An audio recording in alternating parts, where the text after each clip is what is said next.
10월 교육청 모의고사 국어 해설하겠습니다. 종로학원 장서구 선생입니다.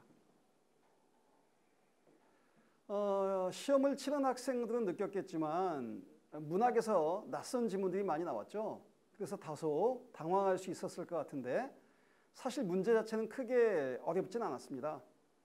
독서 지문도 다소 까다롭긴 했지만 차근차근 읽으면 전형적인 문제들이기 때문에 풀 수 있었는데 아마 시간이 부족해서 자세히 보지 못하면 문제가 요구하는 거, 또 선지가 요구하는 거 이걸 잘 이해하지 못해서 답을 찾기 어려울 수도 있었을 것 같아요. 이제 다시 차분히 살펴보면서 지금 어려운 지문과 문제를 중심으로 해석을 해보겠습니다. 그러면 충분히 이해하실 수 있을 거라고 생각이 됩니다. 우선 첫 번째 독서 지문은요. 무엇에 대한 지문이었습니까? 그러면 뭐였죠? 선박에 물에 잠기게 될 부분의 부피를 계산하는 그런 지문이었죠. 따라서 예컨대 계산 방법에 대해서 묻는 거니까 이 방법이라는 건 결국 원리를 얘기한다는 말이죠.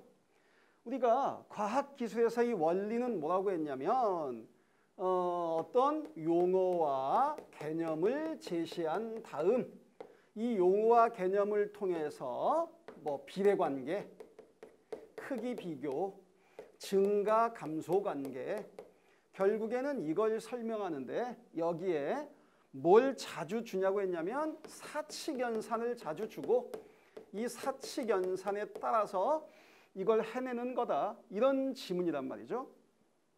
그랬을 때 이 지문에서 지금 우리가 뭐 하고 싶냐면 배에서 물에 잠기는 부분의 부피를 구하고 싶고 그렇게 하기 위해서 첫 번째 등장하는 용어는 뭐냐면 배수량이에요. 자, 지문의 배수량. 자, 여기서부터 시작을 해보겠습니다. 자, 첫 번째 등장하는 용어가 배수량인데 이거는 지문에 따르면 지문의 이문단위죠. 밑줄 친 기역의 배수량. 이건 어떻게 구하게 되어 있냐면 뭐하고 같다고 되어 있죠? 지금 구력의 크기와 같다고 되어 있죠. 네. 그리고 무엇을 통해서 구할 수 있다고 되어 있냐면 자, 기역 다음 줄을 읽으면 선박의 배수량은 선박 자체의 무게와 화물, 연료 등의 무게를 합한 것입니다. 그 결과 자, 선박의 물에 잠긴 부분의 부피와 자, 이걸 구하려면 선박의 물에 잠긴 부분의 부피에다가 뭘 곱하냐면 물의 단위 부피당 무게.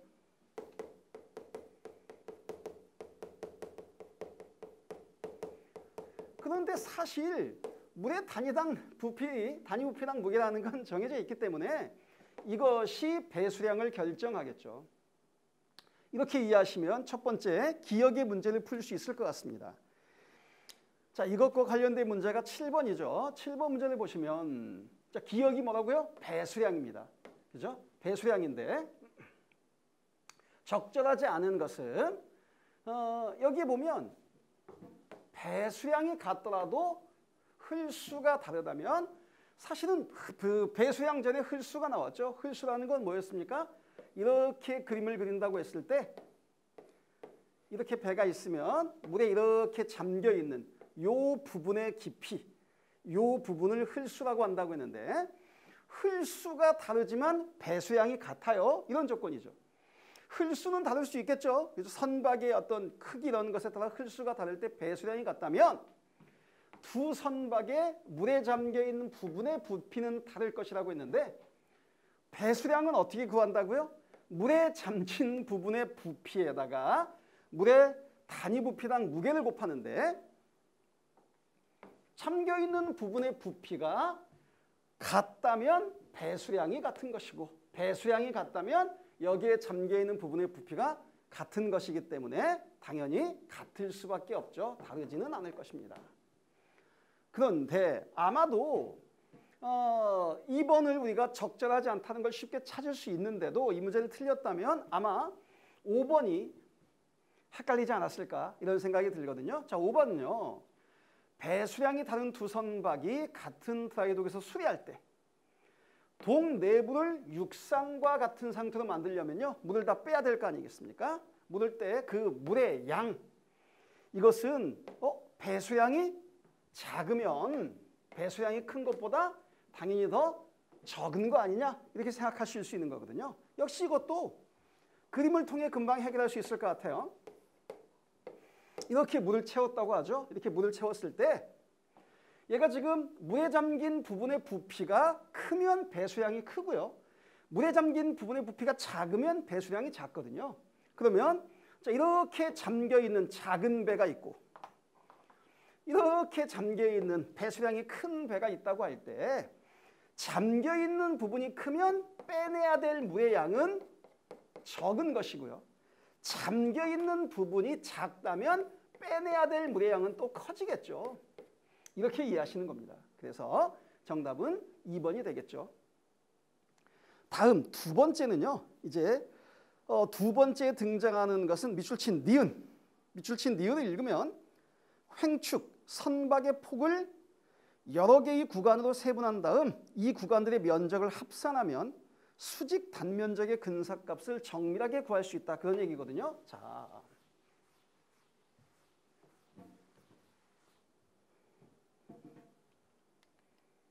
아이고 거꾸로 왔네요. 네, 이거죠.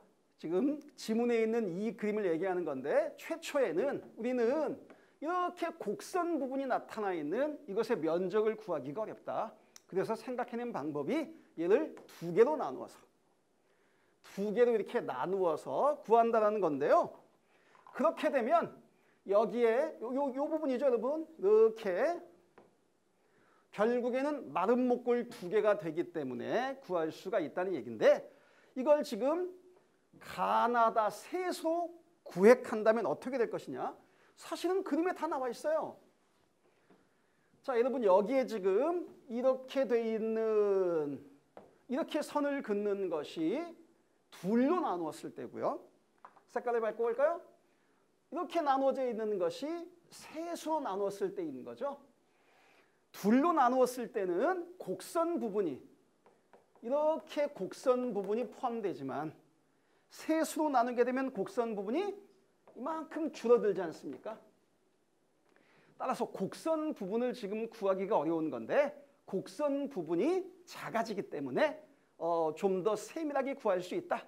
내용은 이런 내용이죠. 그걸 선지는 뭐라고 말하고 있습니까? 아까 실수했죠?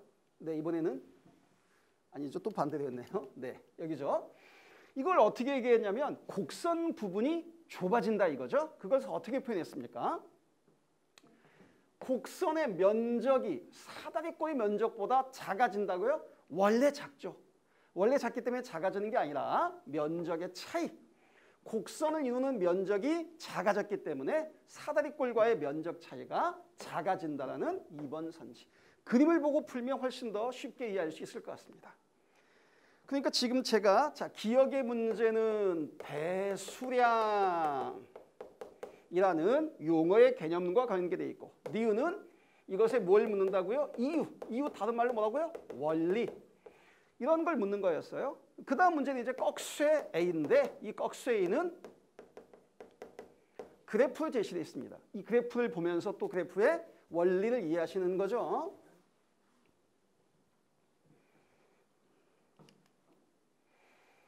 네, 이겁니다. A를 바탕으로 보기를 이해한 내용으로 적절하지 않은 것은 이 그래프인 거죠. 제가 꺽쇠 A 부분의 지문을 보면 얘가 지금 심프슨 공식을 가지고 구하는 거거든요. 따라서 얘도 무엇에 불과한 거지? 근사값에 불과한 거지 정확한 값은 아닙니다.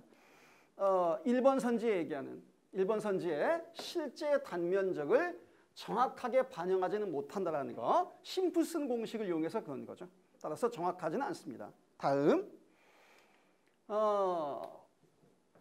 우리는 지문의 근거에서 문제를 풀어야 되기 때문에 얘가 지금 보여주고 있는 게 이쪽은 단면적이고요. 이쪽은 단면적이고 이쪽은 선박 측면에서의 위치인 겁니다. 그랬을 때 지금 1, 2, 3, 이 구간은요. 일정하잖아요. 그리고 여기에서는 다소 이렇게 줄어드는 이 부분이 뭐라는 걸 알 수 있냐면 이 부분은 선수 선수이거나 선미이겠죠. 선수나 선미 부분은 이렇게 곡선을 그은다고 했으니까 그렇다면 이 부분은 뭐일 거냐? 이게 다음 선지가 묻고 있는 거거든요. 선지를 보면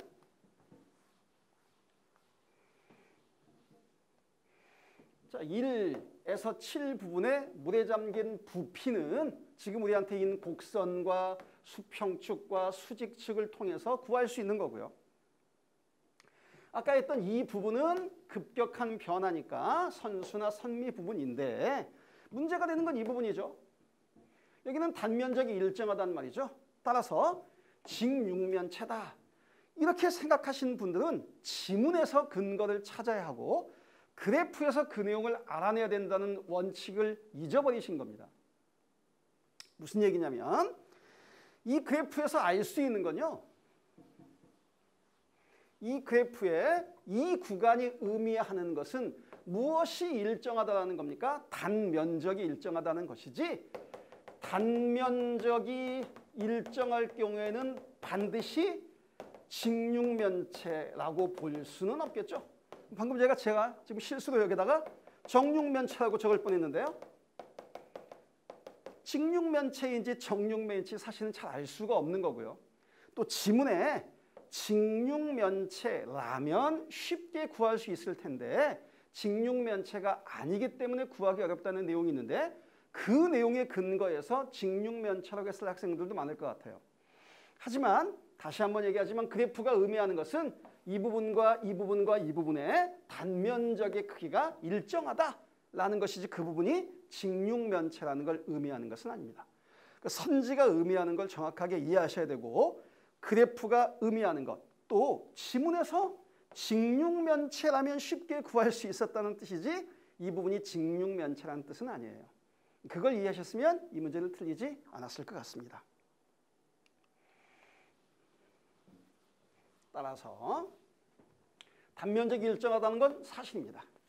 그러나 그렇다고 해서 이 부분이 직육면체인 걸 알 수 있는 것은 아니라는 거죠. 네, 자세히 생각해 보시면 이해하실 수 있을 것 같아요.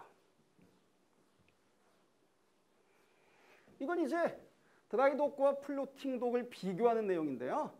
우리는 지금 드라이독에 대한 내용을 알고 왔으니까 이 플로팅독이라는 새로운 정보를 알고 비교하면 되는 겁니다. 네, 이 문제는 뭐 어렵지 않았으니까 이번 지문은 여기까지만 해결하겠습니다. 두 번째로 이제 법지문, 가와 나로 구성되어 있는 법지문에 대한 문제를 해결해 보겠습니다. 우선 이 지문은 지금 구성 자체가 가와 나로 구성되어 있기 때문에 우리가 이것을 구분하여 비교하라는 문제가 나와 있지 않습니까? 항상 그렇죠. 예를 들면 선택지가 1번은 가는, 2번도 가는, 그렇죠? 3번은 나는. 지금 여기서는 어떻게 됐냐면 4번과 5번은 가와 나가 모두 이렇게 구성된 선지가 나오는 게 이렇게 구분해서 비교하는 거죠. 그런데 가지문에서는 무엇을 설명하냐면 법 원리주의라는 걸 설명하면서 이 법 원리주의에서 법 규범이라는 것이 둘로 나누어 설명할 수 있는데 이거 법이죠. 법 규칙이라는 것이 있고 법의 원리라는 것이 있다. 이렇게 또 구분해서 비교하고 있단 말이죠. 그러면 또 선지에서는 어떤 선지가 가능하다고요? 법 규칙은, 법 원리는 그런 선지가 가능하니까 비교하면서 읽어야겠죠. 그리고 나에 가면 나에서는요. 죄형 법정주의가 나옵니다. 이 죄형 법정주의에 대해서 또 기억의 관점, 조선시대에도 죄형 법정주의가 적용될 수 있었다는 관점과 그렇지 않다. 조선시대에는 죄형 법정주의와는 거리가 멀다는 니은의 관점을 또 대비시키고 있기 때문에 역시 이걸 구분하면서 읽어야 되는 그러니까 지문 전체가 이렇게 구성되어 있다는 걸 알면 전형적인 지문에 전형적인 문제가 되는 것입니다. 자, 여기서 이번엔 여기 문제가 가와 나에 대해서 보인 반응이고요. 넘어가면 아마도 이렇게 되겠죠. 선택지가 가에서 나에서 가와 나 모두. 지문의 구성과 선지의 구성이 일치되는, 그러니까 지문의 구성을 보면 이런 선지가 나올 수밖에 없는 문제라는 걸 알고 읽으면서 우리가 사실은 공통점과 차이점을 판단하고 하면서 읽으면서 사실은 해결할 수 있는 그런 문제인 거죠. 앞에 가서 다시 볼까요? 네, 법관의 독립입니다. 법관의 독립인데 이 법관의 독립은 뭐 한다고요? 핵심은 이거죠. 문제의 핵심은 자신의 주관으로부터 오염되는 것을 방지한다고요. 법관이 독립되기 위해서는 법관이 자신의 주관에서 판단해서는 안 된다는 거죠. 아까 우리 죄형 법정주의, 알겠죠? 법에 정해진 대로 판단해야지 주관으로 판단하면 안 된다. 뭐 이런 내용을 보기에서 얘기하고 있으니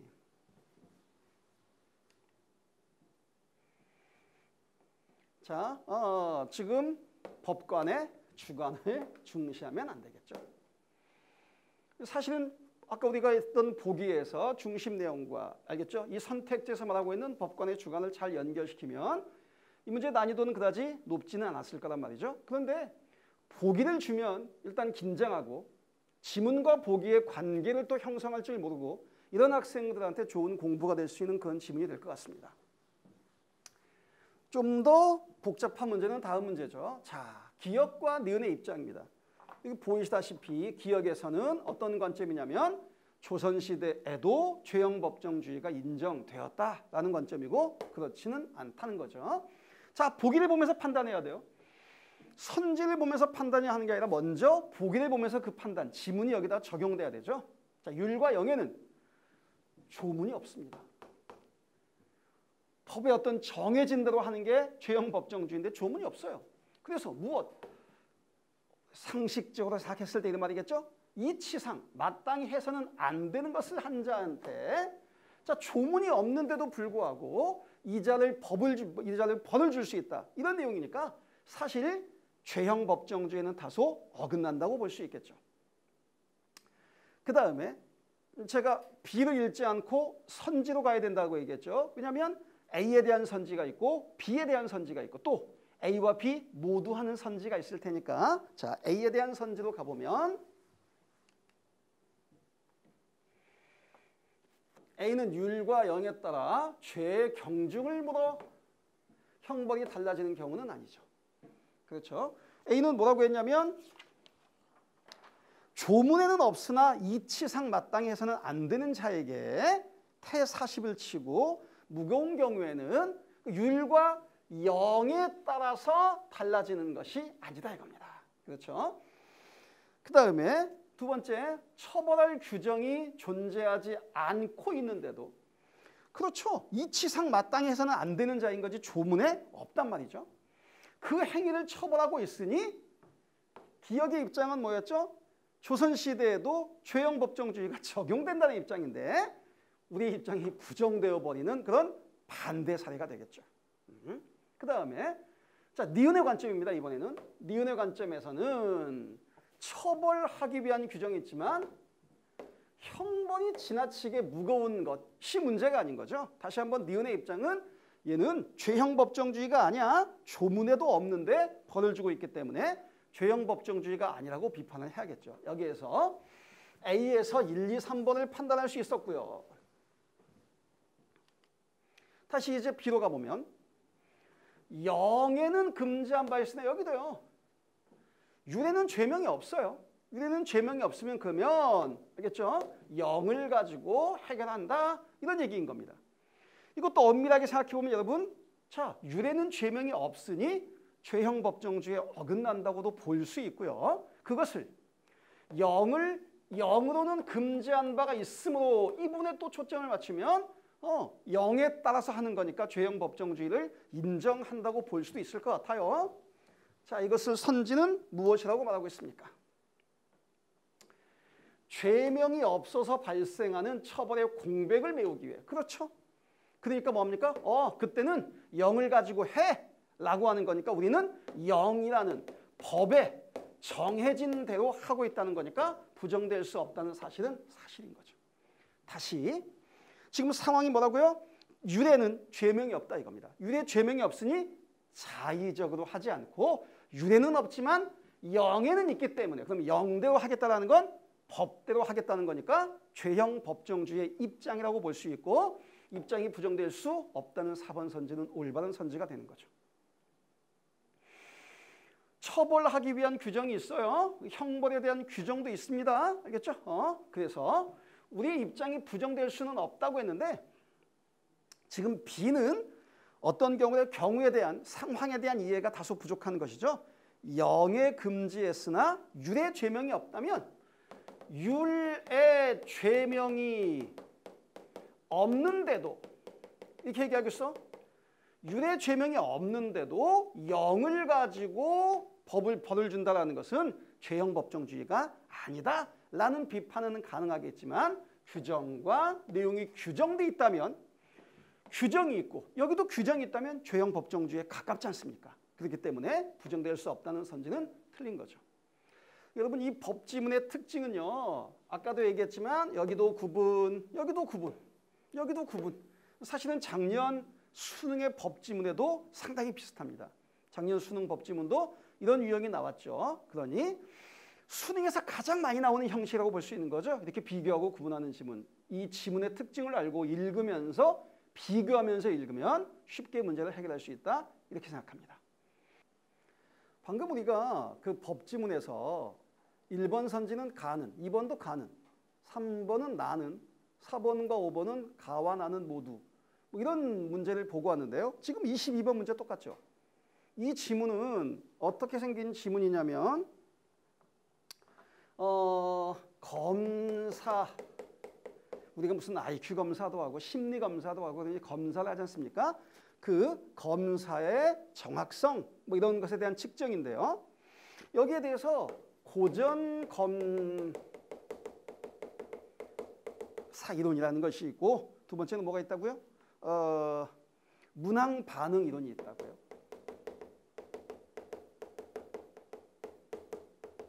역시 두 가지를 구분하는데 22번 선지는 1번 고전검사 이론은 2번도 3번은 문항 반응 이론은 4번 5번은 이것은 모두 이런 구분하는 문제가 우선 나와 있습니다. 다음 자, 이 고전검사 이론의 특징은 이 문단에 나와 있는데요.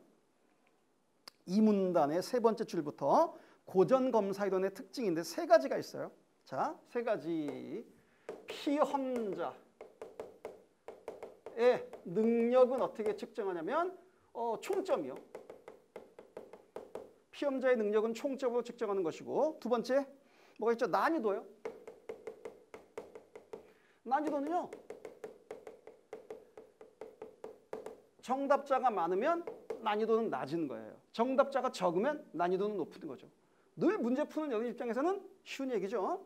마지막에는 변별도. 문제가 변별력이 있었느냐 그 얘기인 거죠.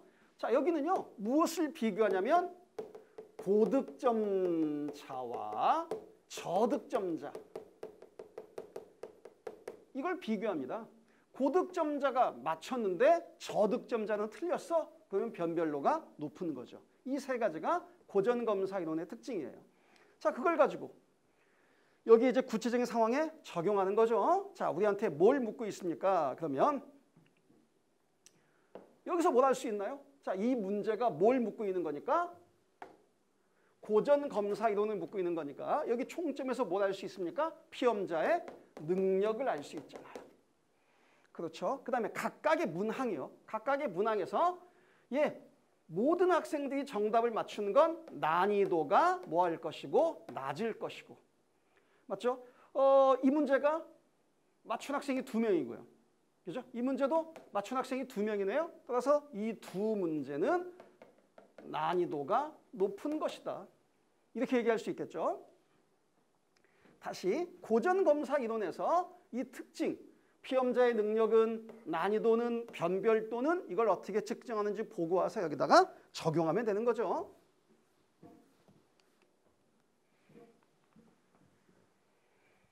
자, 뭘 묻고 있습니까? 능력을 묻고 있네요. 능력은 어떻게 하는 거죠? 총점을 가지고 하는 거죠. 따라서 총점이 같으면 능력이 같은 겁니다. 자, 1번 문항과 3번 문항의 난이도. 정답률을 보면 알 수 있는 거죠. 네, 1번 문항과 3번 문항의 난이도. 1번은 정답이 3명이고요. 3번은 정답이 2명이네요. 그렇죠? 3번이 정답이 더 적기 때문에 난이도가 높은 것이고 1번이 난이도가 낮은 것이죠. 따라서 1번 문항이 난이도가 낮다고 말할 수 있다. 이렇게 해서 답이 1번이 된 겁니다. 세 가지 특징으로. 그렇다면 그 다음에 이제 뭐에 대해서 알아야겠습니까? 문항 반응 이론. 여기에 대해서 또 알아야겠죠? 네, 문항 반응 이론은 지문을 보면서 꺽쇠의 부분을 읽어보겠습니다. 지금 정답 우리가 뭘 알고 싶냐면 I 문항에 응답하는 경향 이걸 알고 싶은 거예요. 그 다음에 이거는 뭐냐면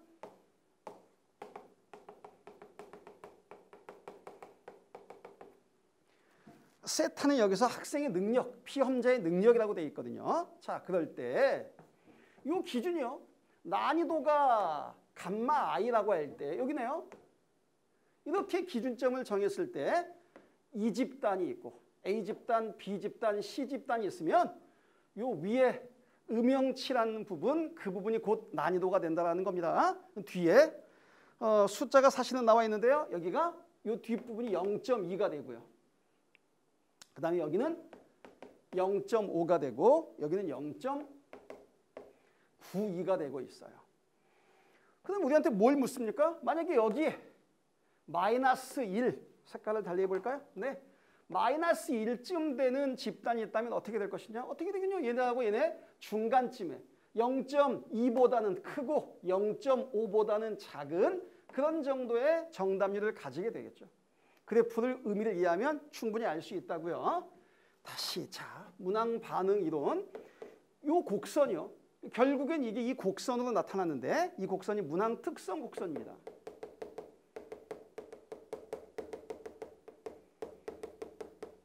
여기서 또 두 가지를 알 수 있다 그랬어요. 계속 용어 개념들이 제시되는 겁니다. 두 가지를 알 수 있다고 했는데 첫 번째는요. 난이도요. 난이도. 두 번째는 변별력인데 자, 여기서 난이도는 어떻게 알 수 있냐면 위치 모수를 가지고 알 수 있다고 되어 있어요. 요 뒤에 한번 가볼까요?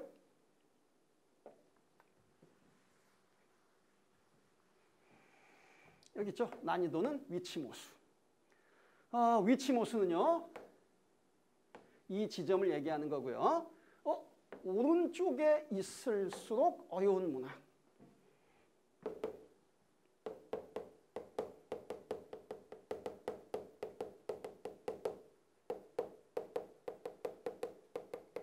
이거 제가 뭘 강조하는 거죠, 여러분? 비례관계인 거죠.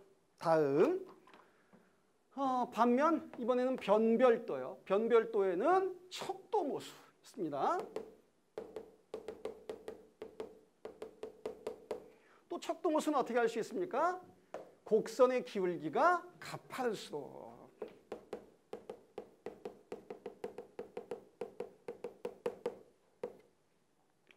변별도가 높다. 이렇게 되어 있는 겁니다.